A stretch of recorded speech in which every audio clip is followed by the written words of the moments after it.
So, hello everyone, welcome to my first video on Hanamura. I'm sure there'll be a few of them.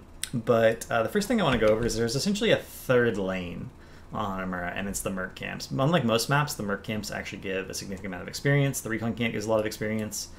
The samurai camps gives a lot of experience. And I think from testing on PTR, the way this is going to work is that you're actually going to have people drafted specifically to do camps. So one of the best heroes for this is going to be Artanis.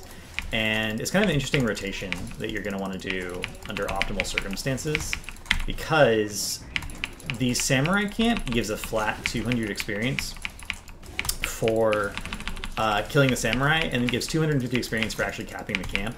And that experience remains consistent throughout the game. And actually the experience doesn't scale, so it's more valuable in the early game than it is in the late game. Whereas if I move up to the turret camp, as an example, and hopefully the rel does not continue to follow me. Hopefully I can ping the retreat. This is so annoying.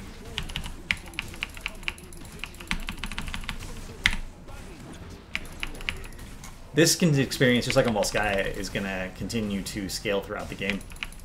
And it actually happens based on the cap time. So for instance, not when it's engaged, so if I wait till the 2-minute and 1-second mark,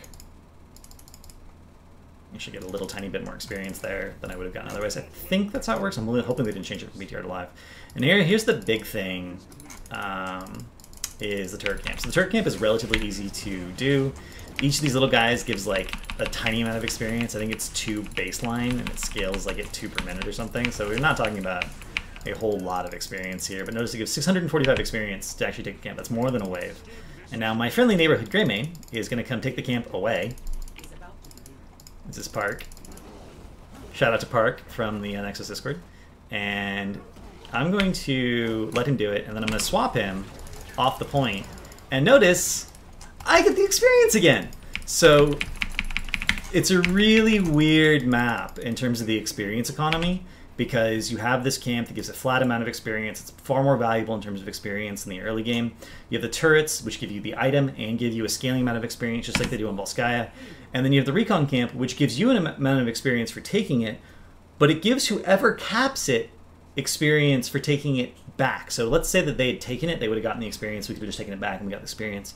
But we can swap them off the point, knock them off the point, do whatever we can to take the point away from them.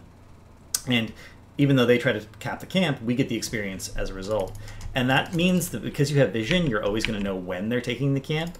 You're going to be able to do lots of pub stomping things where you're like, oh yeah, just take that camp back, we'll wait. And then you're like, you're over here, you have vision, you have swap mechanics, you can jump over the wall, maybe you have portals from a div, maybe you have globals, something like that. So you can't ignore the objective on the map. I'm not going to say that. The objective is fairly weak in the early game. It's not quite as good as pushing or as doing camps in terms of getting that experience advantage, but it's decent. The objective kills basically a wall, so with the tower reduction, towers are worth 250 experience each. The first objective is worth basically 500 experience. If you already have a wall down, you can get a fort out of it, which is worth significantly more. Therefore, it's usually worth it to get a wall down and then get the objective in that order. And that's sort of the basic experience economy of Hanamura, and experience economy so far has dictated the overall meta strategies on basically every map that's ever been released in Heroes of the Storm. It dictates what works and what doesn't, because you are trying to get ahead, trying to get those advantages. So, heroes that can efficiently do this camp level early on are Artanis, Rexar. Rexar also counts as 2 bodies for the purposes of moving the payload, which means he can solo move the payload faster than any other hero besides Vikings. Gazlo can do it. There's just like a few others. There's not that many heroes that can efficiently solo the camp immediately. Lots of heroes can do it from 4 onwards, and even more can do it from 7 onwards. But getting this rotation out, and notice I started with the samurai camp, and then went to the turret camp, and then went to the recon camp, and then I hope the enemy team would take it away. And if you do it in that order, you'll also have the turret to contest the retake of the recon camp, which is a big consideration. So I think that's the most optimal order, and it means you want a hero that can solo this by themselves right at 1 minute, ideally. And that's going to be an interesting meta, because there's not a lot of heroes in the game that can do that. Artanis is one of them, and there's not a lot of there's actually, I don't think, any meta heroes that can really do it outside of Sonya, who can also do it. So something to think about.